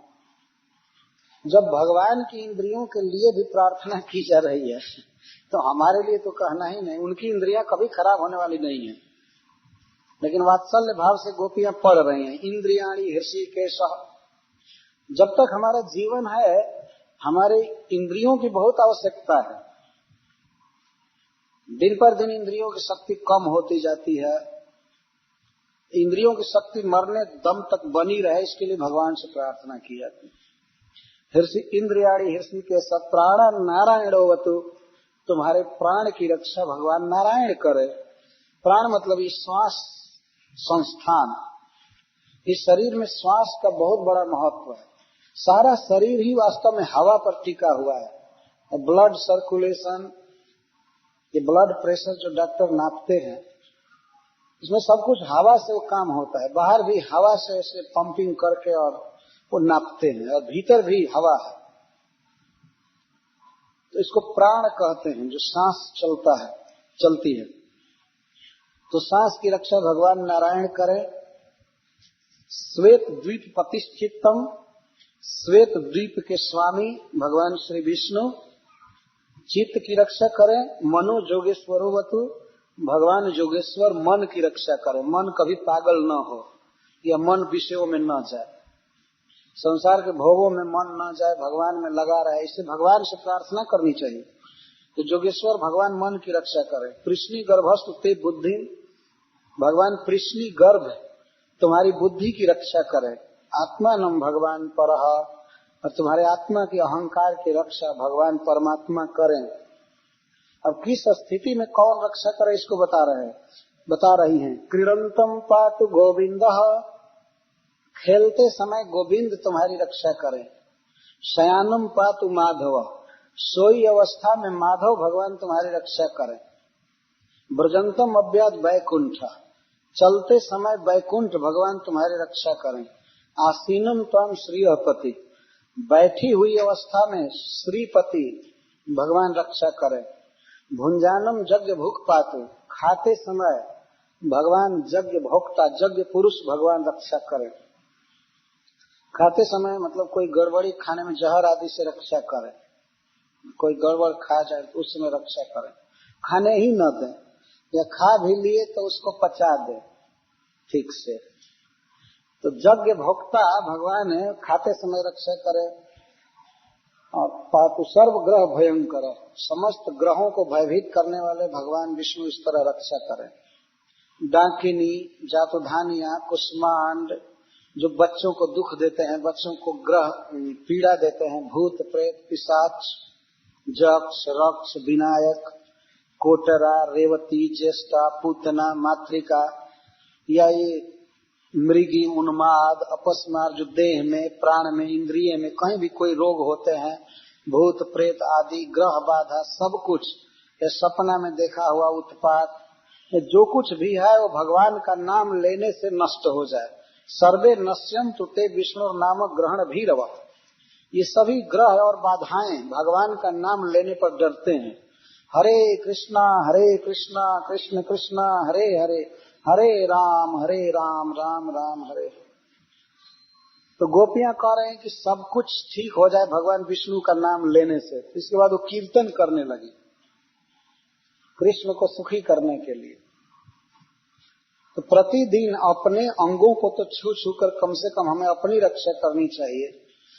हम वैष्णव लोग जो धारण करते हैं तिलक, तो इसको न्यास कहते हैं। सिर पर श्री केशवाय नमः हम तो कहते हैं। जब हमें शरीर भगवान को अर्पण करते हैं तो शरीर पर भगवान की दास्ता का चिन्ह धारण किया जाता है। हम सारा शरीर अर्पण करते हैं। यहाँ केशव भगवान विराजते हैं, नाभि पर नारायण, वक्षस्थल पर माधव और कंठ में गोविंद, यहाँ दाहिने में विष्णु, यहाँ मधुसूदन, त्रिविक्रम, वामन और श्रीधर, ऋषिकेश, पद्मनाभ, दामोदर, इस तरह 12 स्थान है। तिलक किया जाता है तो भगवान को बैठाया जाता है शरीर पर। वास्तव में वे लोग धन्य हैं कि कम से कम 24 घंटे में 1-2 बार भगवान का मंत्र पढ़ करके और गोपी तिलक, गोपी चंदन धारण करते हैं। पता नहीं इस जिंदगी में इस शरीर पर हम लोग क्या क्या धारण किए। शरीर पर और शरीर में भी, शरीर में मुख के द्वारा मांस क्या क्या खाए शरीर अशुद्ध होता है, और बाहर भी पता नहीं क्या डिजाइन क्या फैशन धारण किए। अरे कुछ ऐसा धारण करना चाहिए कि ये भी पता लगे कि ये भगवान का हो गया। जैसे हिंदू समाज में, खासकर भारतवर्ष में, स्त्रियां चिन्ह धारण करती हैं। सौभाग्यवती नारी अपने ललाट पर कुमकुम धारण करती है, सिंदूर धारण करती है, तो सभी लोग देखकर समझ जाते हैं कि यह सौभाग्यवती नारी है, इसके पति हैं। तो इस तरह हम लोगों को भी देख करके दुनिया समझे कि हाँ ये भगवान का हो गया। इसे गर्व के साथ धारण करना चाहिए। एक बार मैं तिलक करके एक डॉक्टर के पास गया था, वो विदेशी डॉक्टर थे, न्यू ऑरलियंस। बेचारी एक नर्स पूछने लगी, ऐसे मैं लेटा था तो पूछती है व्हाट इज दिस मार्क। वो पूछी तो मैं तो अंग्रेजी उतना जानता नहीं था। मैं कहा दिस इज होली क्ले। मैं कहा दिस इज होली क्ले। तो इतने पर ही बेचारी कुछ कही नहीं, तर्क नहीं। अच्छा आओ, this is Holi clay, Holi clay. तो जिज्ञासा होती है क्या है ये पेंट क्या है शरीर पर। लोग पूछते हैं व्हाट इज दिस पेंट। हम लोग बताते हैं कि ये भगवान का मंदिर है। ये मंदिर की 2 दीवालें हैं, 2 वाल्स हैं, और तुलसी के आकार में ये नींव है मंदिर की। तुलसी के आकार में नाक पर उतरता है तिलक, इसमें भगवान विराजते हैं। तो सौभाग्य है हम लोगों का कि धारण करते हैं।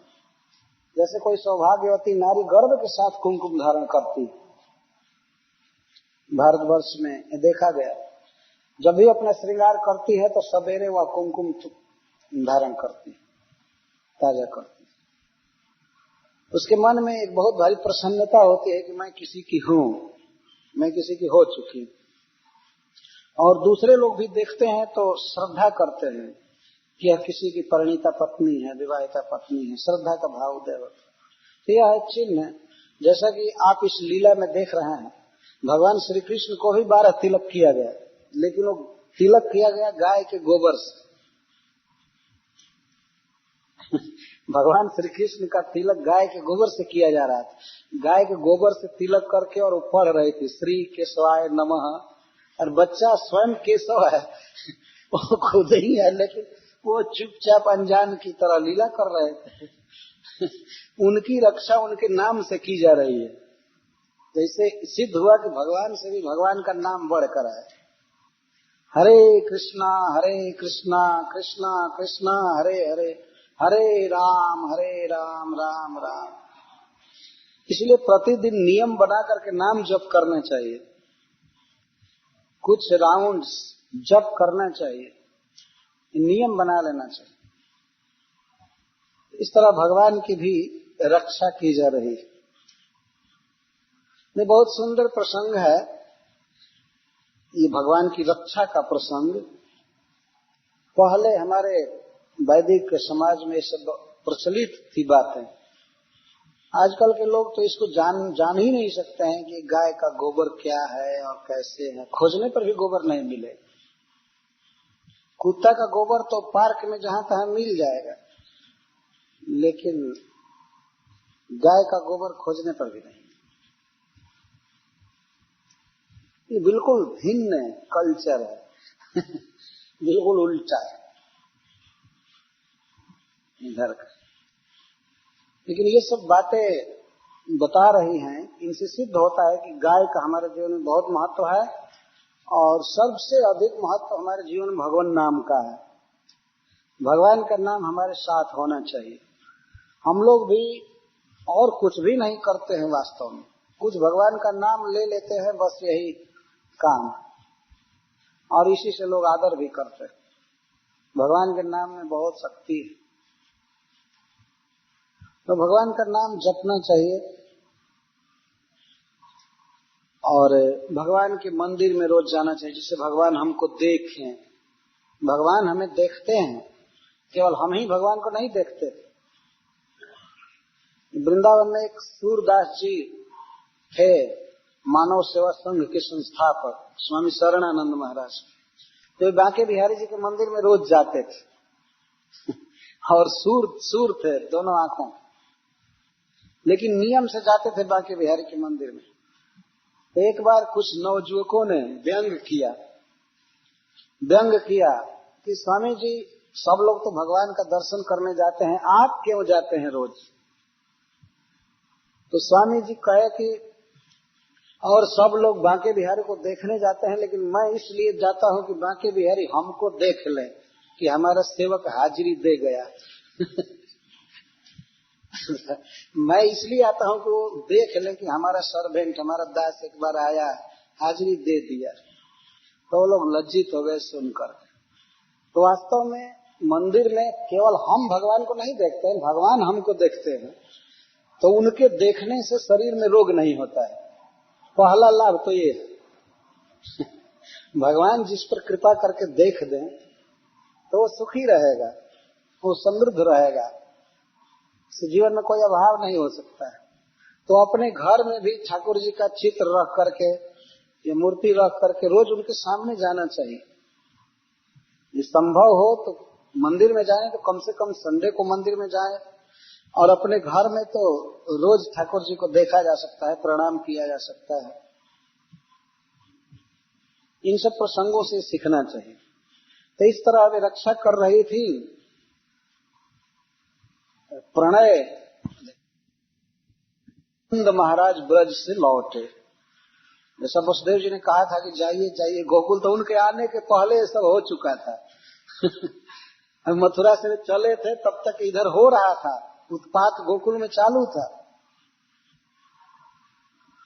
तो आए तो जब पूतना के देह को नंद बाबा देखे और पूछे लोगों से कि क्या क्या हुआ, तो लोग बताए कि ये तो कृष्ण को उठा करके लाई थी, वो बच्चा किसी तरह से बच गया, न दांत गड़ाई थी और न मारी थी, वो बच्चा पता नहीं कैसे बच गया। तो नंद बाबा सभी गोपों से कहते हैं कि निश्चित ही वसुदेव जी पूर्व जन्म में कोई ऋषि थे, कोई भविष्य दृष्टा ऋषि थे। देखो जो मथुरा में बातें कहे वो बिल्कुल यहाँ सत्य हो गई। लेकिन मथुरा में रहकर वसुदेव जी मथुरा की गतिविधि को समझ गए थे। वो पता लगाते रहते थे अक्रूर जी के द्वारा। अक्रूर जी मिलते थे वसुदेव जी से और अक्रूर जी के द्वारा पता चल जाता था कि कौन सी समय क्या कर रहा है। तो वसुदेव जी पता लगा करके और नंद बाबा को कहे थे कि आप जाइए जाइए जाइए जल्दी। लेकिन नंद बाबा यहाँ गोपों से कह रहे हैं कि वो एक ऋषि थे आज जन्म लिए हैं क्षत्रिय में, बताओ जो उन्होंने कहा वो यहाँ पर घटित हुआ। उन्होंने कहा कि गोकुल में उत्पात हो रहा है और ये सबसे बड़ा उत्पात है। तो नंद बाबा आज्ञा दिए सभी गोपों को कि इसके शरीर को, पूतना के शरीर को काट काट करके छोटा छोटा करके और सूखी लकड़ियां ला करके इनको जला दो, नहीं तो मरा हुआ शरीर सड़ेगा तो बहुत भारी बीमारी फैलेगी। तो इसलिए उसको पहले काटा गया। उतना थोक है, स्टॉक एक साथ जल नहीं सकता। वो बहुत बड़ा था, इसीलिए कुल्हाड़ियों से परसू से उसको कई हजारों गोप मिल करके और काटे, अलग अलग टुकड़ा किए, तो टुकड़ा करके और हजारों चिताओं में उसको जलाए, और जब जलाया गया देह तो उससे फर्स्ट क्लास के अगरू की सुगंध निकले। शरीर जब मनुष्य का जलाया जाता है तो उससे दुर्गंधित है, धूप में धुआं निकलता है, आदमी पहचान जाता है कि आदमी जलाया जा रहा है। लेकिन पूतना का देह जब जलाया गया तो उससे अगर की सुगंध निकली, फर्स्ट क्लास की सुगंध। तो सुखदेव गोस्वामी कहते हैं भगवान जिसका स्तन पिए थे, अपने पैरों से दबाए थे उसके शरीर को, हाथ से दबाए थे, ओठ लगाए थे, क्या उसमें अब पाप रह गया? उसका शरीर भी शुद्ध हो गया था। आत्मा की तो बात दूर है, उसका शरीर भी परम पावन हो गया था। तो ये तो किसी की लाश जलाने से सुगंध निकलती है, कभी ऐसा नहीं हो सकता कि भगवान जिसका दूध पिए हैं, जिसके शरीर पर खेले दबाए, तो उसका सारा पाप समाप्त हो गया था।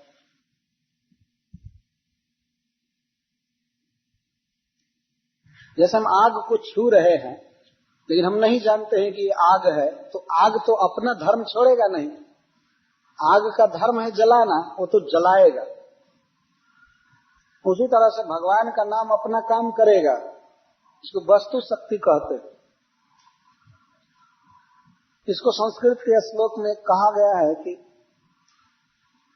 जैसे स्वाति नक्षत्र का बूंद होता है, जल मेघ से गिरता है, स्वाति नक्षत्र जानते हैं, तो यदि वह तप्त लोहा पर गिरे, लाल तप्त लोहा पर गिरे, तो गिरते ही उसका नामो निशान मिट जाता है, पता भी नहीं चलता क्या हो गया जल, तो फन से गिरकर जल कर वाष्प बन जाता है यदि तप्त लोहा पर गिरा तो।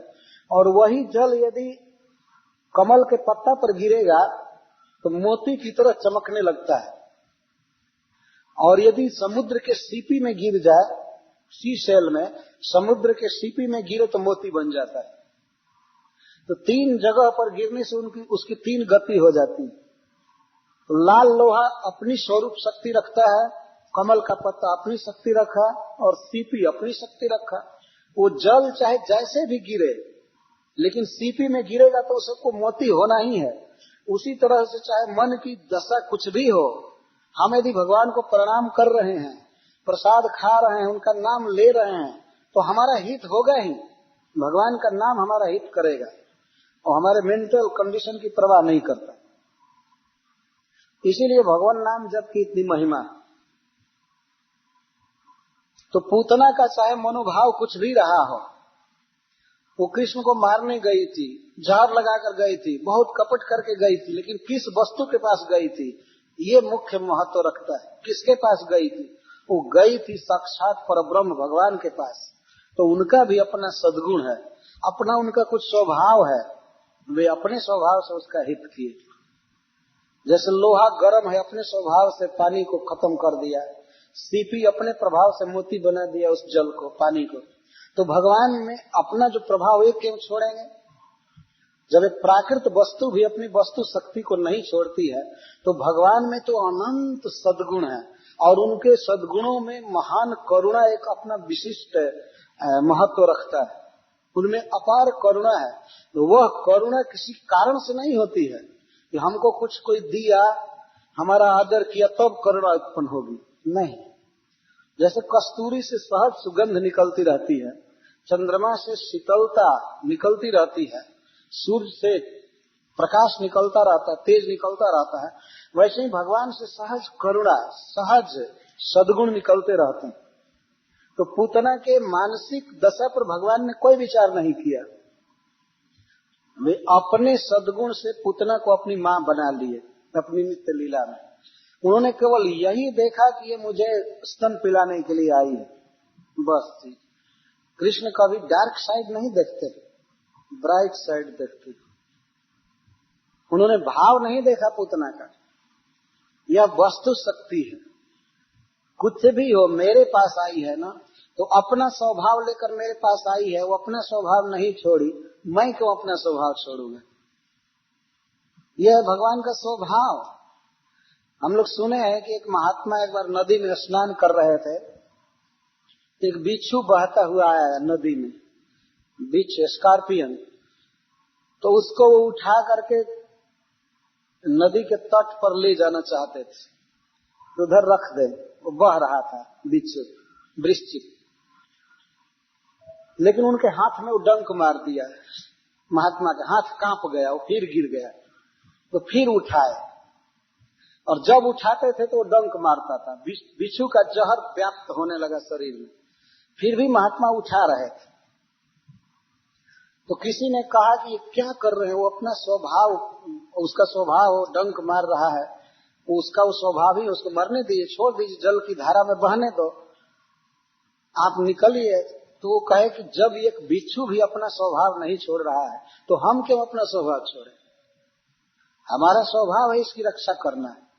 अंत में वे विजयी हुए ले जाकर के बाहर रख दी।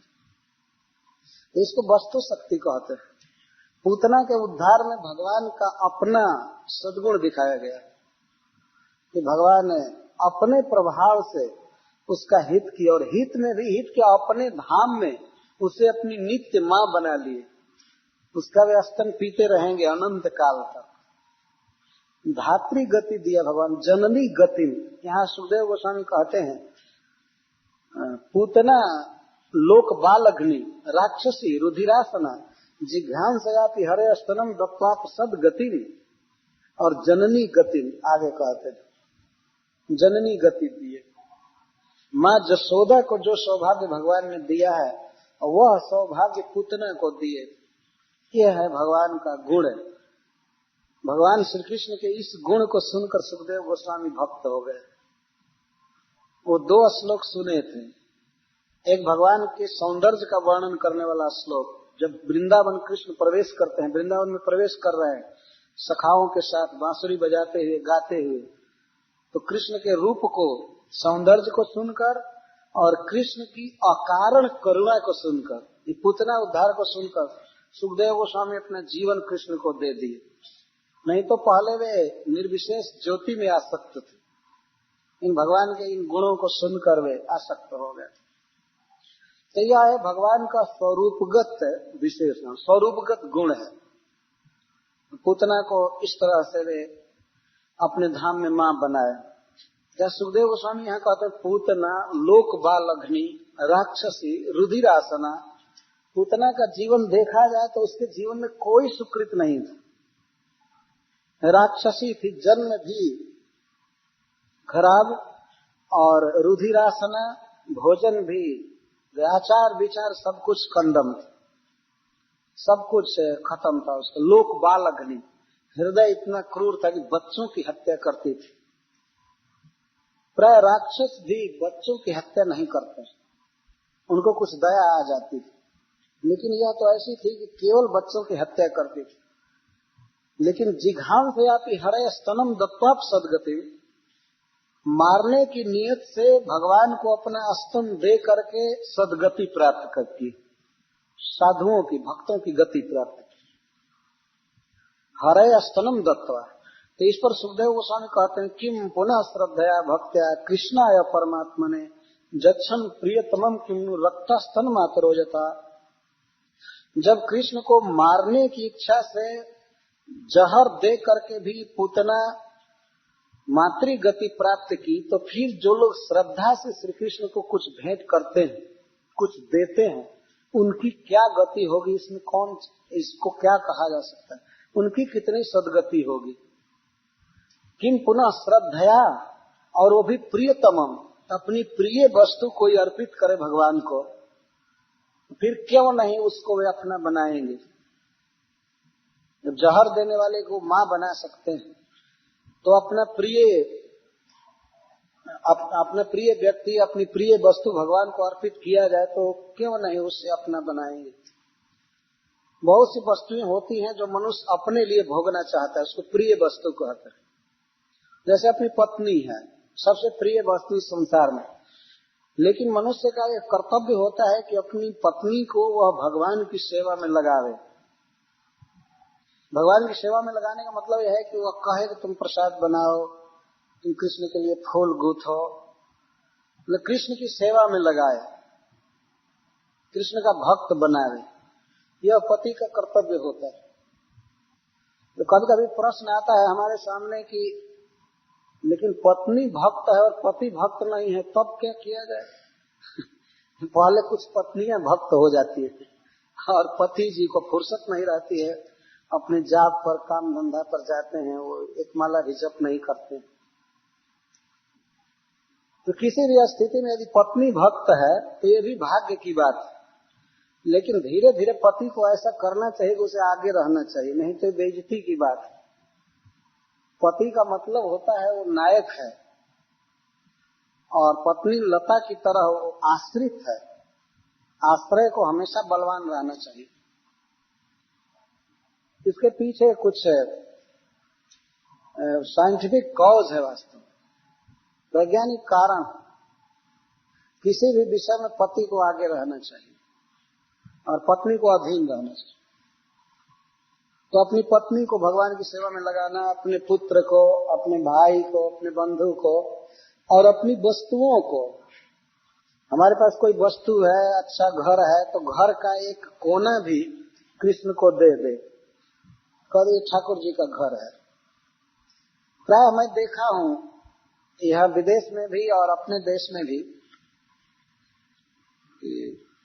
लोग भगवान कृष्ण के लिए या देवी देवताओं के लिए एक घर रखते हैं छोटा सा, कहते वो भगवान का घर है। मैं बेटन रूज में एक दिन एक व्यक्ति के पास गया था, तो मैं प्रणाम किया। बाहर घर में चित्र रखा हुआ था, तो एक छोटी लड़की थी, वो उत्तर भारत की थी, छोटी सी बेटी। वो हमसे कही कि भगवान का घर उधर है, आप इधर क्यों प्रणाम कर रहे हैं? मैं कहा ठीक है, यहाँ भी भगवान है, चलता है। तो छोटी सी बच्ची बताई कि भगवान का घर उधर है। तो मैं गया, वहाँ प्रणाम किया। वहाँ कृष्ण बलराम थे और भगवान के साथ साथ कुछ देवी देवता की भी मूर्तियां थी। आदर करना चाहिए देवी देवताओं का भी, लेकिन भगवान के बराबर नहीं रखना चाहिए, उनसे अल्टर में नीचे रखना चाहिए। तो इस तरह हम बहुत अच्छा घर बनाए हैं, तो उसमें घर का कुछ हिस्सा भगवान को दे। तो सारा घर भगवान का ही है, लेकिन उनके लिए एक प्राइवेट घर होना चाहिए, और छोटा में बिल्कुल छोटा नहीं होना चाहिए। उनको घर देना, उनको धन देना, भोजन देना, रोज जो भी खाते हैं शुद्ध चीज पहले भगवान को अर्पित करना, ये अर्पण करना। तो यहाँ प्रश्न किया जाता है किम पुनः, इसको कैमुत्य न्याय कहते हैं संस्कृत में। जैसे यह कहा जाए कि एक मनुष्य 100 क्विंटल उठाने की शक्ति रखता है, तो 100 ग्राम उठाने के विषय में तो कहना ही क्या है, किम उत। अगर 100 क्विंटल उठा सकता है तो फिर 100 ग्राम उठाने के लिए क्या कहना।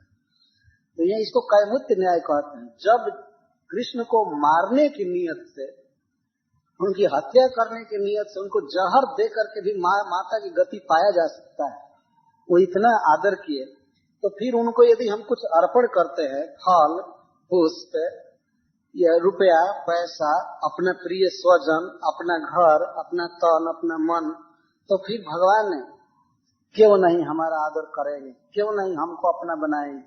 अब इसके विषय में तो कहना ही क्या है, किम पुनः। तो यहाँ यह सिखाया गया है, पुतना ने जहर देकर भगवान को पाया, लेकिन हमें अपनी प्रिय वस्तु भगवान को अर्पण करने की शिक्षा लेनी चाहिए।